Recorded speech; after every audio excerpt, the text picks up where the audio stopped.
Okay, so before we begin, there's going to be a slight change to the way things are done around here.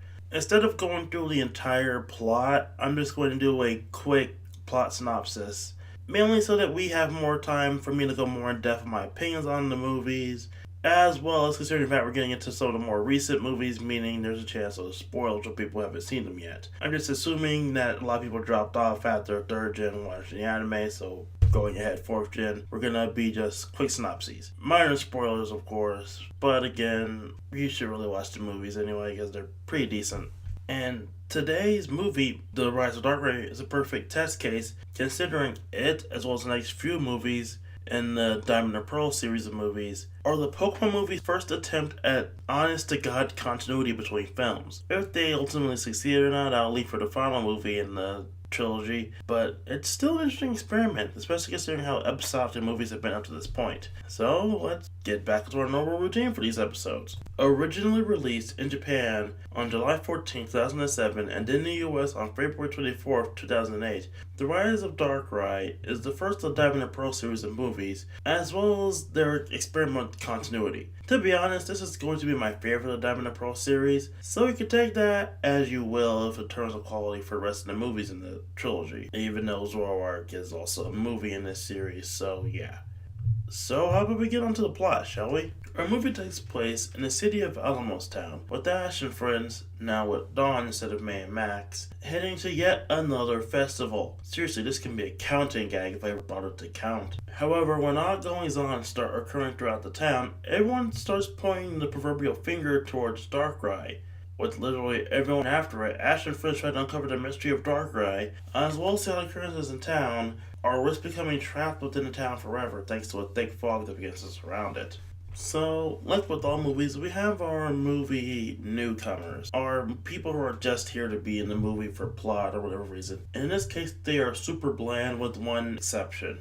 Alice and Antonio, the pair of them, feel like they're just here to fill a plot role for background information and technological use or whatever, which they really do, but their sole point, which is this boring love story, is basically the same dull love story here in pretty much every anime ever. Say it with me now. Unpopular guy, completely absorbed in his work, hobby, etc., is unable to tell that a girl really likes him who's literally always beside him, and she's always waiting for him to make a move, and he just never notices her signals, while she gives him every possible chance to make a move. Hell, in this version, the reason she falls in love with him, at least when their kids begins to fall in love with him, isn't even his reasoning, it's because of Darkrai, meaning it's also built in a lie that he didn't really tell, she just fell into it. Anyway, basically it's boring, and it's no wonder it's barely focused on the movie itself, which is a blessing in my opinion. The only standout out of the group of movie characters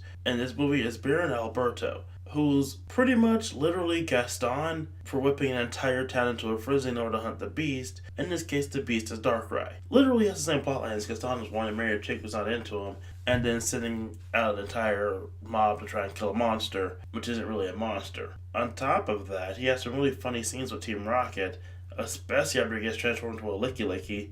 And of course, his plotline trying to marry Alice is pretty boring, but what are you gonna do? So, what's my favorite part about this movie? Deep down, what's the one thing you can always turn to about this movie that I will always enjoy? It's honestly Darkrai's personality. It's pretty obvious that Darkrai is the one responsible for the weird shenanigans in town.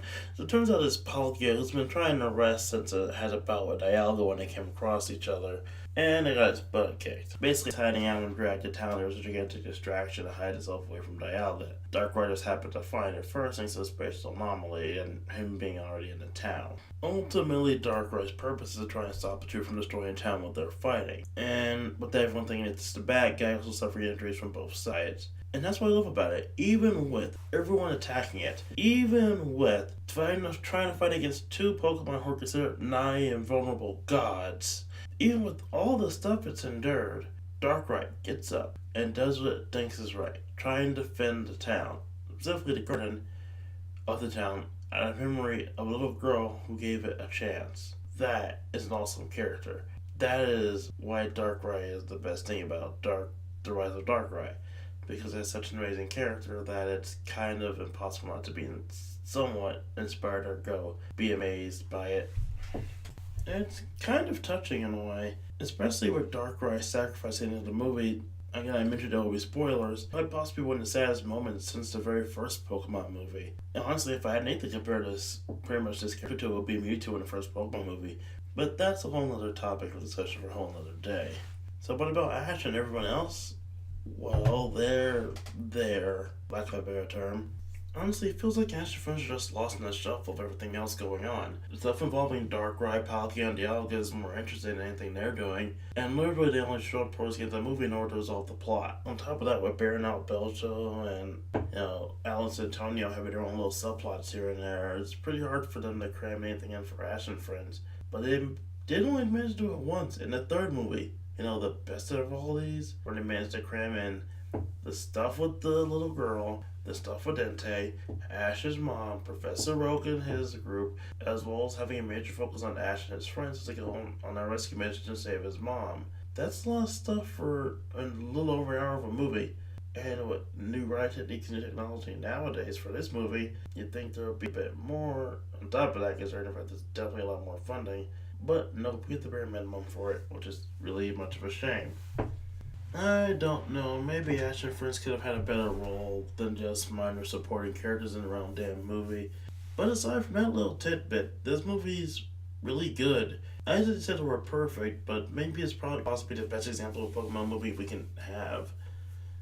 I mean, all the stakes are high, the characters are all on point, except for maybe Dawn, like behind Astro, throughout most of the movie. And on top of all that, it manages to open up a whole new doorway with the whole continuity thing. So yeah, this is a pretty big movie with some great character and a bunch of other stuff about it that's pretty awesome. However, again, it has a lot of minor flaws that makes up some major flaws. But overall, I have to say I do highly recommend this movie, especially if you're like me and watching pretty much all Pokemon movies. So yeah, guaranteed seal of approval for Pokemon The Rise of Darkrai. Now, why don't you come back and see us again when we go over Giratina and the Sky Warrior.